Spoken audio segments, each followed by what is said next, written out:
मानते हैं या नहीं मानते हैं। समीर उपाध्याय जी भी हमारे साथ जुड़े हुए हैं। समीर उपाध्याय जी, मेरा चूंकि ये कहना था, हालांकि फिर अभी भी कहा जा रहा है, चूंकि दो लोगों से जब मैंने बात की उनका भी कहना है कि नहीं, ग्रहण काल में आप परहेज करें और ग्रहण काल में जितना हो सके बचाव करें। लेकिन वो बचाव करने वाली बात एक तरफ है, मेरा सवाल अब भी वहाँ बरकरार है कि क्या इस ग्रहण काल में बचाव तो इसलिए करते हैं ना क्योंकि हमें लगता है कि नहीं, वो ग्रहण काल जो है वो ठीक नहीं होता, और हमारी परंपराएं, हमारी मान्यताएं, हमारे वेद, हमारे ज्योतिष ज्ञान, विज्ञान जो भी है वो सब कहते हैं कि इस दौरान आपको बहुत सारी चीज़ों से बचना चाहिए, सारे काम अवॉइड करने चाहिए। तो क्या इसका सिर्फ नकारात्मक ही असर होता है या कुछ पॉजिटिव भी इस ग्रहण में होता है? क्योंकि हम बार बार जब कहते हैं ना कि 10 साल के बाद या 20 साल के बाद या 100 साल के बाद बना है ऐसा दुर्लभ संयोग, तो लगता है कि अगर दुर्लभ संयोग है तो उसका कुछ पॉजिटिव भी इंपैक्ट पड़ना चाहिए। क्या कुछ होता है ग्रहण का कुछ सकारात्मक असर?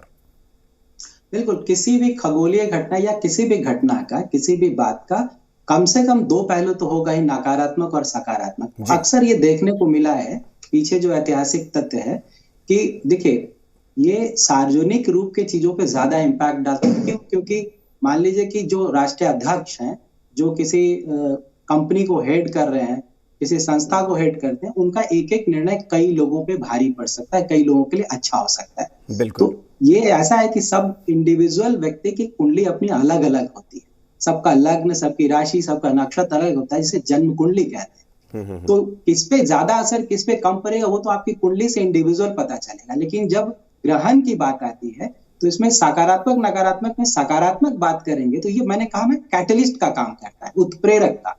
तो आपकी मनसा जैसी रहेगी, जैसे विज्ञान से जुड़े लोगों के लिए ये अनुसंधान वाले क्षेत्र में, अभियांत्रिकी के क्षेत्र में हमेशा कुछ नए खोज लाके देता है। अगले 2 महीने में देखें कुछ नई जानकारी, कुछ नई दवाएं, कुछ नया जिसको टेक्नोलॉजी बोले, वो सब सामने आएगा। इसके साथ खेल से जुड़े जो लोग होते हैं, खिलाड़ी लोग जो हैं, उनके लिए बहुत कुछ नए कीर्तिमान बनते हैं। इसकी ठीक बात देखने में बना है, ये कैटलिस्ट का काम करता है। तो उन राशि वालों के लिए जिनके लिए शुभप्रद है, वो खेल रहे होंगे, उनकी कैप्टनशिप में टीम खेल रही होगी, उनका महत्व जो है बहुत बढ़ेगा। और वो दिखाता है कि कोई बड़ी उपलब्धि उनके हाथ लगती है, उन लोगों के कुछ नए कीर्तिमान बनते हैं। तो ऐसे मामले जहां पे वीरता की बात है, जहां अनुसंधान की बात है, जहां पे कुछ बड़े पैमाने पे कुछ बहुत बढ़िया निकल के आने के, जैसे समाज का भला होता, ऐसा हम लोग अक्सर देखते हैं कि इसके बाद निकलता है। लेकिन इसका नकारात्मक पहलू भी है। बीमारियों की बात करें, संक्रामक बीमारियों की बात करें, मानसिक उद्वेग की बात करें, मान सम्मान, प्रतिष्ठा, राजनीति अपने निम्नतम स्तर पे आ जाती है। ये जो देख रहे हैं, हाँ, भ्रष्टाचारी लोगों के लिए ये ग्रहण हमेशा दुखकर होता है। जो अशुभ प्रवृत्ति के लोग हैं ज्यादातर, जिनकी राशियां खास करके इनमें से होंगी, जिनकी अभी ग्रहण में बेहतर नहीं, तो आगामी दिनों में दिखेगा कि उनका भ्रष्टाचार का पोल खुलेगा। तो देश के संदर्भ में भी, देश की जो कुंडली बनती है, अपनी देश की भी आजादी के साथ कुंडली बनी। बहुत लोगों को नहीं पता होगा कि भारत की जो आजादी ली गई है, दी नहीं गई, ली गई, रात को मांगी गई थी, ज्योतिषीय कारणों से मानी गई थी। मुहूर्त के कारण रात को, मध्य रात्रि को 14/15 अगस्त को आजादी मांगी गई थी। ठीक है, तो ऐसे में ज्योतिष का तो योगदान वहीं से शुरू हो जाता है देश के संदर्भ में। तो भारत की जो कुंडली बनी है वृषभ लग्न और कर्क राशि के, कर्क राशि के लिए अभी शनि की अड़ैया भी लग रही, तो ध्यान देना होगा। मैं बार बार कह रहा हूं कि इसका इम्पैक्ट जो आज ही नहीं है, इसका इम्पैक्ट आगे भी रहेगा। ये अक्सर देखने को मिला, मेरे पिछले 30 वर्षों के ज्योतिषीय अध्ययन में मैंने पाया है कि आगे आने वाले जो दिन होंगे, दोनों को मिला दे, 2 ग्रहण को, आज और 8 तारीख को चंद्र ग्रहण है, तो इसका इम्पैक्ट सबसे ज्यादा उन लोगों को ध्यान रखना है जो लोग नीति निर्धारक लोग हैं, जो डिजास्टर मैनेजमेंट से जुड़े लोग, उनको ज्यादा सतर्क, और आम जनता को भी अपने आसपास अवेयर रहना है, शांति बनाए रखने, किसी की बातों पे नहीं जाना है। देखिए, संचार माध्यम से जुड़े लोगों के लिए परेशान करेगा, फिल्म लाइन के लोगों को डिस्टर्ब करेगा, क्योंकि तुला राशि में लग रहा है। तो अभी जैसे आज व्यवस्था दिखी ना आपको कि इंटरनेट बाधित हुआ, आगे आने वाले दिनों ब्लैकआउट टाइप की चीज भी देखने को मिलेगी अगले दिसंबर 30 के पहले पहले, की यातायात की समस्या दिखेगी। कहीं पे जो सामान्य प्रदर्शन था उग्र प्रदर्शन में बदल जाएगा, हिंसात्मक प्रदर्शन बदल सकता है। तो हर व्यक्ति को चाहिए कि आने वाले समय में थोड़ा सतर्क रहे, अपना एक होता, जो कहते हैं ना, देश का नागरिक होने का जो कर्तव्य, वो पहले आपको निभाना है। हर राशि का इम्पैक्ट अलग अलग होगा और हर की कुंडली में इसका इम्पैक्ट अलग है, इंटेंसिटी अलग होगी, वो कुंडली से पता चलता है।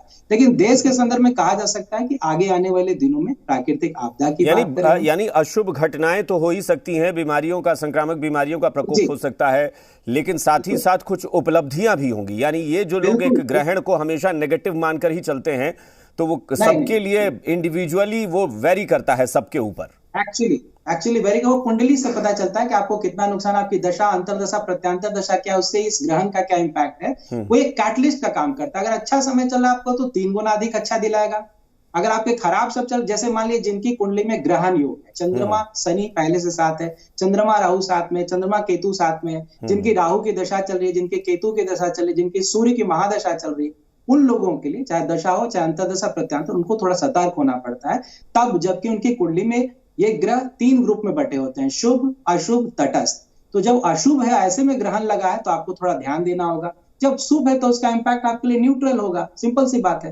तो ऐसे में ये डरने वाली बात नहीं है। मैंने फिर से कहा कि विज्ञान और ज्योतिष शास्त्रों एक साथ मिलकर काम करना होगा। देखिए, करोड़ों का प्रोजेक्ट होता है जब आप एक अंतरिक्ष अभियान पे जाते हैं, छोड़ते हैं, तो उसमें अगर मुहूर्त देख के छोड़ा जाए तो करोड़ों रुपए की बचत हो सकती है, उसकी सफलता का गारंटी बढ़ सकता है। तो अगर पहले भी करते थे लोग, अभी भी लोग कर रहे हैं, पढ़े लिखे लोग विज्ञान के क्षेत्र में भी आए, वो लोग भी मुहूर्त वगैरह देख के सब काम कर रहे हैं। बहुत सारी चीजें, बहुत सारा ऐसा फील्ड है जहाँ पे विज्ञान, देखिए पहली बात की विज्ञान ज्योतिष से आया है, वेदों से आया है। देखिए हमारे 4 वेद और 18 पुराण, यही मूल स्रोत है ज्योतिष शास्त्र का भी और विज्ञान का भी। इनमें से जो साइंटिफिक फैक्ट्स वेरीफाई हुए वो लगभग 500 साल पहले मॉडर्न साइंस का जन्म हुआ है। पर हमारे शास्त्रों को देखेंगे तो 4000 से 4500 से पीछे की कहानी है ये। तो ये जानकारी, सारी जानकारी विज्ञान को जो आधारभूत जानकारी मिली वेदों और पुराणों से मिली, तो आप नकार नहीं सकते। और शास्त्रों में लिखा है कि वेद के 6 अंग हैं, शिक्षा, छंद, कल्प, निरुक्त, व्याकरण और ज्योतिष। इसमें ज्योतिष को वेदों का नेत्र माना गया। क्यों? क्योंकि एकमात्र ज्योतिष ऐसा शास्त्र है जो पास्ट, प्रेजेंट एंड फ्यूचर को देख सकता है। तो जब ऐसी विधा आपके पास मौजूद है तो क्यों नहीं विज्ञान इसका इस्तेमाल करती है। मैं फिर से कहूंगा कि वैज्ञानिकों को, हालांकि अब बहुत चेंज आया है, बहुत साइंटिस्ट लोग भी इसमें आए, वो लोग ज्योतिष का काम कर रहे हैं और अनुसंधान कर रहे हैं, अनुसंधान चल रहा है, ऐसा नहीं कि रुका हुआ, दुनिया चल रही है और सब ये साथ साथ हो रहा है। धीरे धीरे लोग इसको एक्सेप्ट कर रहे हैं कि नहीं, ये बात तथ्य है, इसको ध्यान में रखा जाना चाहिए।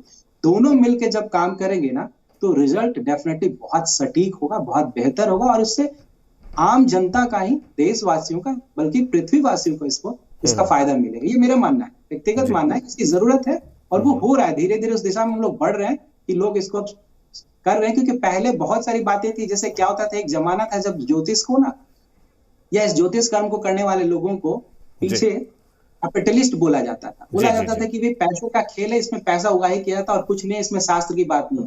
ऐसी बात नहीं, ये शास्त्र तो ऐसा है कि आपको साइंस, मॉडर्न साइंस को पैदा किया है। आप पता कीजिए कि जो ग्रहों की दूरी, ग्रहों के गणित की जो बात है, उसकी गति की बात है, वो जानकारी मिली कहां से साइंस को?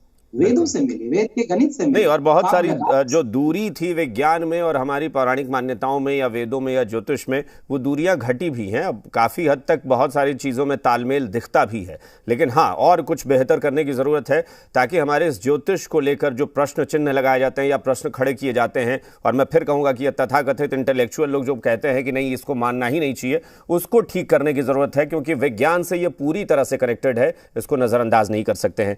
आप सबका बहुत बहुत शुक्रिया हमारे साथ जुड़ने के लिए और विस्तार से तमाम जो हमारे दर्शक हैं उनको बताने के लिए इसके बारे में। और रजनीश, कामरान, आप दोनों का भी बहुत बहुत शुक्रिया। फिलहाल इस बुलेटिन में इतना ही। बने रहिए जी बिहार झारखंड के साथ।